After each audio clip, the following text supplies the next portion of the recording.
Hello, my name is Eric.dye and I am your Lexis Rep. Today I'm going to give you some tools and tricks you could use on Lexis Advance to help you with your appellate advocacy brief. Before I jump into that information though, let me just tell you a little bit about myself. I come to you by way of Northern California, where I went to law school at UC Davis. From there I went to work for the Legislative Council as a legislative lawyer, drafting bills and legal opinions in a nonpartisan role for 5 years. And after that, I moved to Michigan for family reasons and clerked for 2 state circuit court judges. And then about a year ago, I began my role with LexisNexis. In all of that time, I had a lot of experience doing legal research and writing, and I found LexisNexis to be one of the most valuable tools I had all along the way. So for today's training, as I said, I'm going to help you with your appellate advocacy brief. What I'm going to go over today is I'm going to go over 1, secondary sources, so what they are and how to find them and use them for your brief. 2, primary sources, again, what they are, things like cases and statutes. And then the information we give you about the primary sources to help you sort through them quickly. We're going to talk about Shepards and cases, and we're going to talk about Shepards Brief Check. And then third, I'm going to talk about Lexis for Microsoft Office and how to use it to build your table of authorities. And in the end, you're going to feel a lot more confident using Lexis Advance for this assignment and everything else you have to do in your legal career. So for today, I'm going to take a look at the hypothetical involving the First Amendment and free speech. This hypothetical is what I'm going to use as the basis for the process that I use on Lexis Advance to help me write my appellate brief. So in this hypothetical, you have a high school student plaintiff. This plaintiff was in high school as a junior about a year ago. He supported Bernie Sanders in the Democratic primaries, and he also supported a ballot measure that proposed to legalize marijuana. Because of his support, he made a t-shirt to combine his 2 passions. The t-shirt had an image of Bernie Sanders and marijuana leaves and said, "Blazin' and Burnin' 2016. Plaintiff wore this shirt to school, but the school had a policy against students expressing or displaying any messages that promote illegal drugs. So when the principal saw the plaintiff wearing his shirt, the principal asked him to remove the shirt or turn it inside out. The plaintiff refused, and so the plaintiff was suspended for 2 days. Plaintiff sued the school district and argued that the application of the school district's policy to him and his t-shirt violated his First Amendment free speech rights. The district court sided with the school district and granted their motion for summary judgment to dismiss plaintiff's case. Plaintiff then appealed to the 6th Circuit Court of Appeals, and you have now been tasked with writing the appellate brief for his case addressing the First Amendment issue. So with that in mind, what do you do? Well, I'm going to go through secondary sources, primary sources, and some of the tools we have to help you format your brief, like Lexis for Microsoft Office. So what I'm going to do is jump over to Lexis Advance. To get to Lexis Advance, you will need to log into www.lexisnexis.com/law school. And when you do that, you will see this page right here. This is one of 2 web pages you need to know about for LexisNexis. This is just known as the Lexis Law School homepage, sometimes known as the Lexis Law School portal. This is where you're always going to log in. And this is what the reason we have you start here is because we've got a lot of good information and resources for you to use as a law student, including, if you scroll down, my contact information if you have any questions, and the contact information of your Lexis Student Reps. You have multiple Lexis Student Reps at your school, so just make sure to sign on to your law school portal to see their names and contact information. Additionally, we have training information under the trainings portion, and then, as I'll get into more, we've got information about your rewards, which I'll discuss more at the end of this training. The second website to know about is Lexis Advance. Lexis Advance is the research platform itself. So to get there to actually do your research, as opposed to just seeing the resources available to you, click on Go to Lexis Advance. This is Lexis Advance. Lexis Advance is designed to work very much like Google. So if you're trying to find a secondary source, you can just start typing in key terms to the big red search bar to find it. So a secondary source is something like a treatise or a law review article that is written by an expert about the law. It is not the law itself. That would be a primary source, like a case or a statute, which we'll go over more in a minute. So you're trying to find secondary sources about the First Amendment and student speech involving drugs, because that's your fact pattern that you've got in front of you. Remember the Blazin' and Burnin' t-shirt. So what I'm going to do is I'm going to search First Amendment within the same paragraph as student speech, within the same paragraph as all forms of the word drug. So what I just did here was I did a very basic terms and connectors search. I could have just typed in First Amendment and student speech and drug or drugs and gotten results, but I would have gotten a lot of results. What I did was to try to make my results even more specific by using some terms and connectors commands like quotes and the w/. So what these mean are, with quotes, if I have more than one word that I want to find, and I want to find these multiple words right next to each other, I'll put them in quotes so that I find First Amendment right by each other. Otherwise, I might find documents that have the word first in one paragraph and the word amendment later on and have nothing to do with the First Amendment. The w/p means I want to find the idea of First Amendment within the same paragraph as the idea of student speech, within the same paragraph as a reference to the word drug or drugs. And the reason I put the exclamation point in there was to make sure I found all forms of the word drug. Normally, Lexis will default and give you the plural of any word you search, even without the exclamation point, but it's just good to get in the habit of using that exclamation point so you make sure you get all versions of a word that you want to try to search. So by doing this, I'm going to get a little bit more precise search results. So I'm going to go ahead and click the magnifying glass to run this search. And when I do that, the first thing I'm going to see are cases. These are 45 cases that use these terms.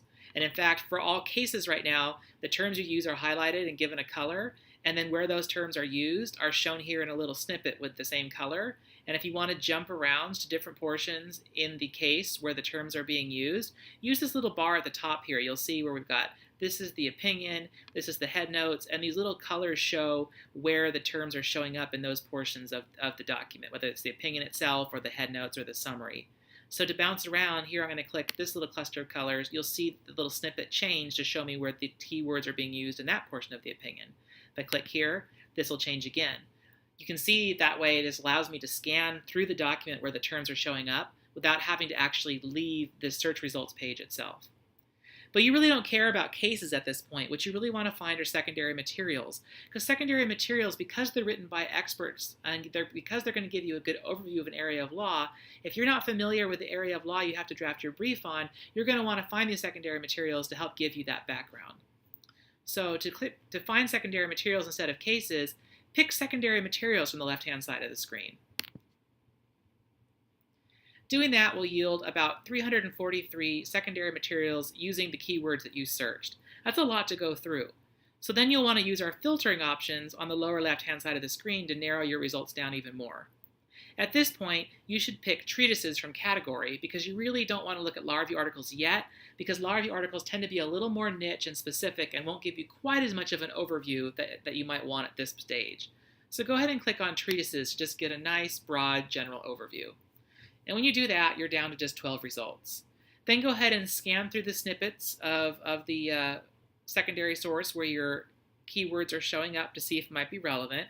This first one looks promising, so I'm going to go ahead and click on Education Law. And I know from having worked on this before that this is a Matthew Bender resource. And in fact, if you click on the information about the resource itself, you will see that it is Matthew Bender. You can quickly get that by clicking on the table of contents and then scrolling to get the full table of contents. Click on, actually we'll go back to the top of the table of contents, click on publication information and copyright, and you'll see this is a Matthew Bender resource. And in fact, when you're practicing, you're going to be using some of the same secondary sources again and again, and you'll know what's Matthew Bender. And the reason I'm emphasizing Matthew Bender is because it's one of the primary resources that lawyers use, and it's only available on LexisNexis. And it's a fabulous resource that you'll want to make sure you take advantage of. But let me go ahead and just jump back to the secondary source I found using my search. Here we go. So rules affected by the First and 14th Amendment, dealing with education law. This looks promising. Now, if I want to bounce around this document, I'm going to minimize the table of contents first. There we go. If I want to bounce around this document and see all the key terms that I searched, I can click the little arrows here at the top of the screen. But I specifically really want to find where they reference the word drug, because that's really kind of the unique fact that I have in my case that I want to look for. So click on drug, then click the down arrow to kind of scan through the document where references to the word drug are at. And you'll see here's a whole bunch of references to the word drug. And they talk about this Morse v. Frederick case a lot. So like scan through the document and see where the first reference to Morse v. Frederick is, because you're probably going to want to take a look at that a little bit further. So then click on the little footnote next to Morse v. Frederick. And this will take you to the citation to Morse v. Frederick, which is like the address. This is where the case lives. So go ahead and click on that hyperlink to take you right to the case text.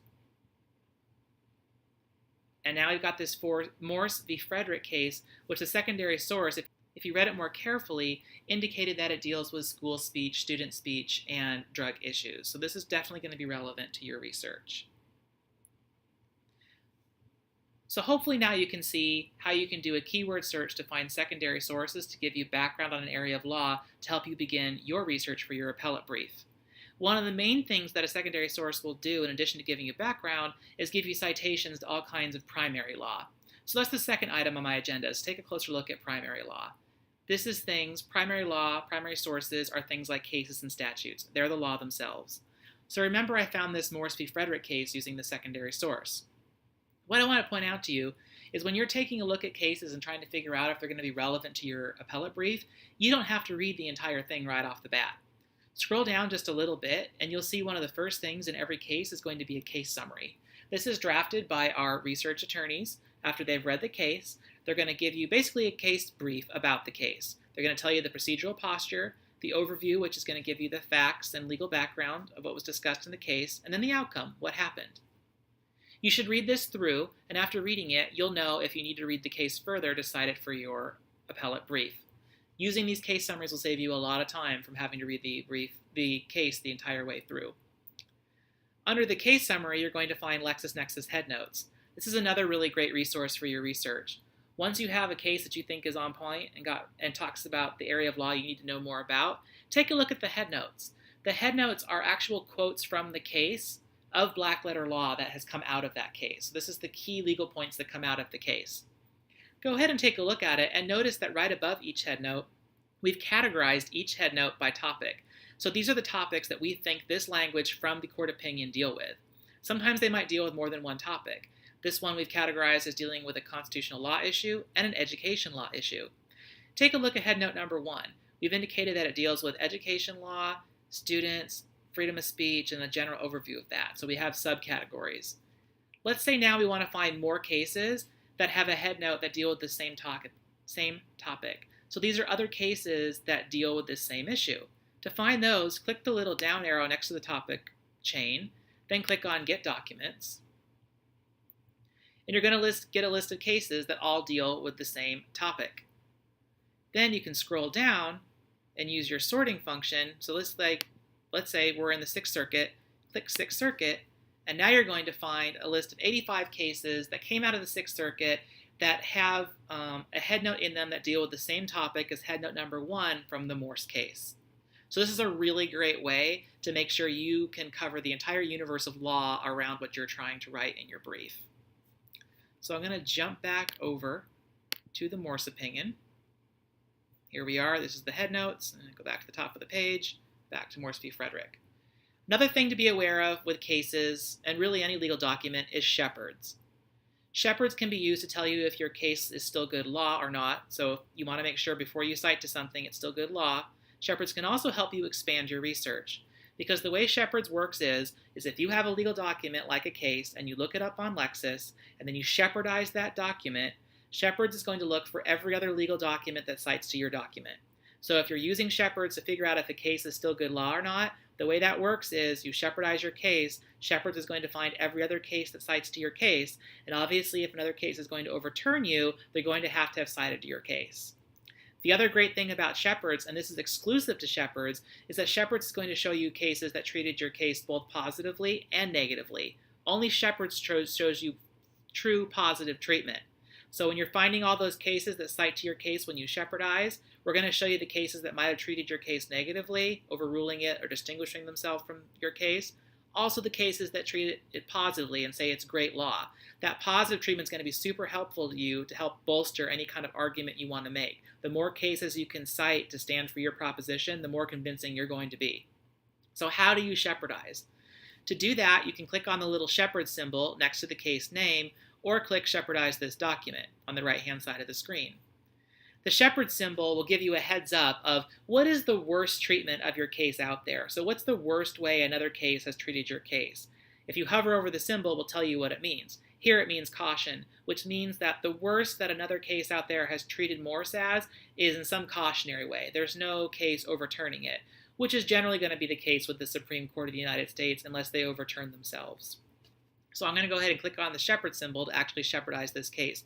You never want to just stop with the symbol itself. You want to pull up the full Shepherd's Report by clicking on the symbol or Shepardize this document to make sure you understand what's going on.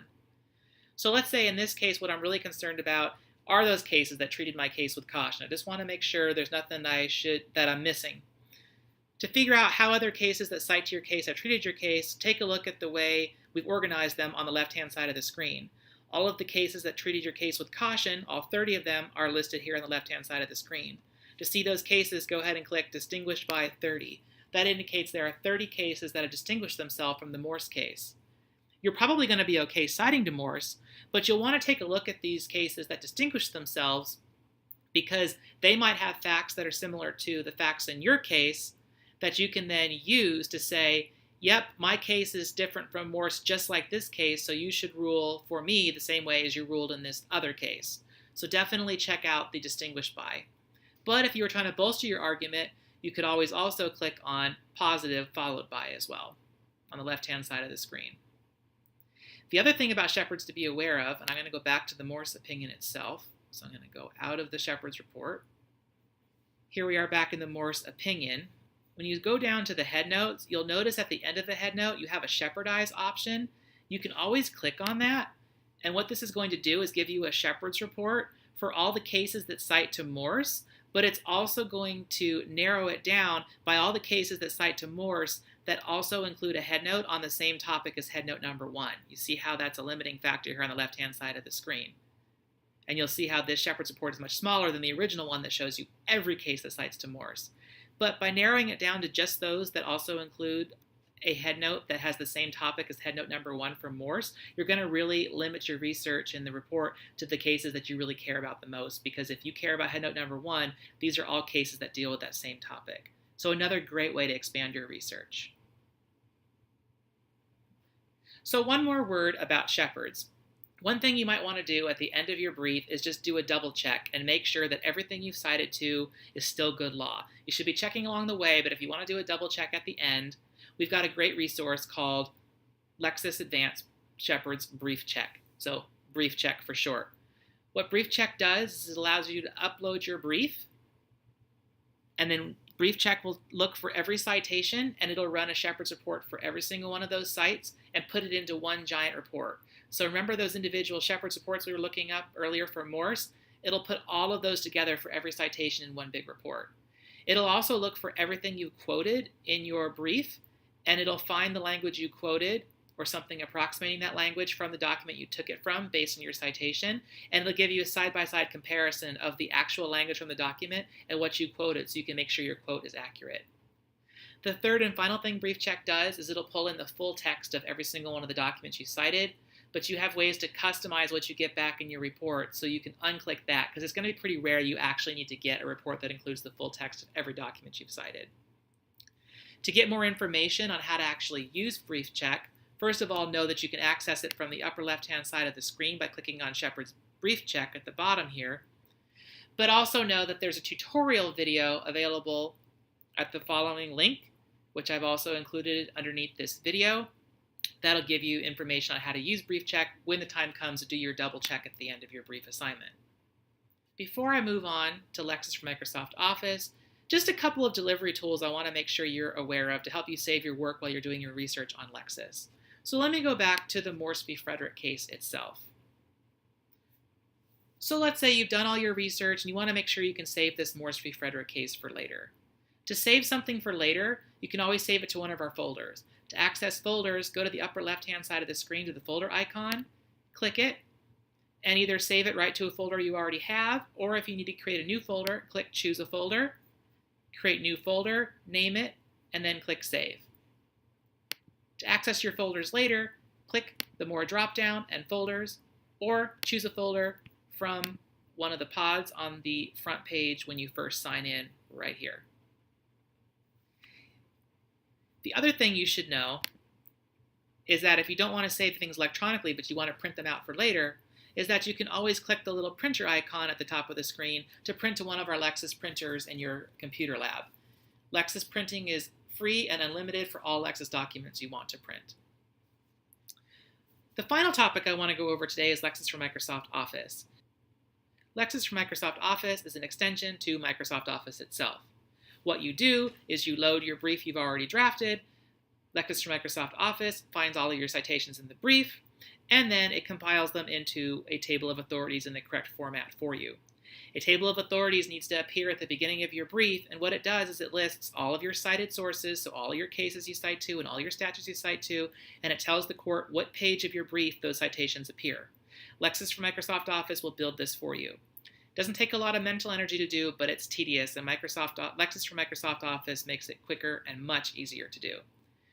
Right now, Lexis for Microsoft Office is only available on PCs. To download it, go to the Lexis Law School homepage, click on Resources at the top of the page, and then download it, and then follow the links to Lexis for Microsoft Office download.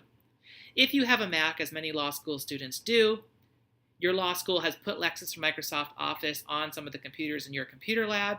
Check with your Lexis account executive or Lexis Student Reps to find out which computers that it's on, and then go ahead and load your brief to that computer to create the table of authorities, then load that document with the table of authorities back onto your computer or email it back to yourself, and then you should be good to go. So hopefully today you feel good about the information you got to find secondary sources on Lexis to get you started in your brief, how to then sort through primary sources like cases to figure out if you want to use them or not, how to shepardize those primary sources to make sure they're still good law and also expand your research, how to use brief check to do a good double check on all of your shepardizing at the end of your brief, and then finally how to use Lexis for Microsoft Office to build your table of authorities. If you've got all this down, you're going to do great on your appellate brief assignment. Just plug this process into whatever fact pattern you have, both for your legal writing course and out there in practice. I hope today was helpful. If you do have any questions, you can always reach out to me or any of your Lexis student reps. Also know that we have a 1-800 number, 1-800-45-LEXIS, that is available 24/7. It's staffed by research attorneys. They can help you find a resource or formulate a search. Just double check with your legal writing professor before calling the number to have them help you formulate a search on this assignment, because your legal writing professor might want you to do that for yourself. But keep it in mind for future assignments and when you're out in practice. If you don't feel like calling the number, you can get the same kind of help from our chat room. Just go on to Lexis Advance, click on the More drop-down on the upper right-hand side of the screen, and then choose Live Support to chat. It never takes more than a minute or two to get an attorney in the chat room to help you out. Finally, for viewing this video today and taking the quiz by clicking on the quiz link below, you will get 400 points. Make sure you've taken the quiz, though, by February 28th, 2017, in order to receive these points. Please allow a few weeks for the points to deposit. Remember, it only takes 350 points to get things like $5 Amazon and Starbucks gift cards, so keep on collecting those points. Thank you, and good luck on your appellate brief.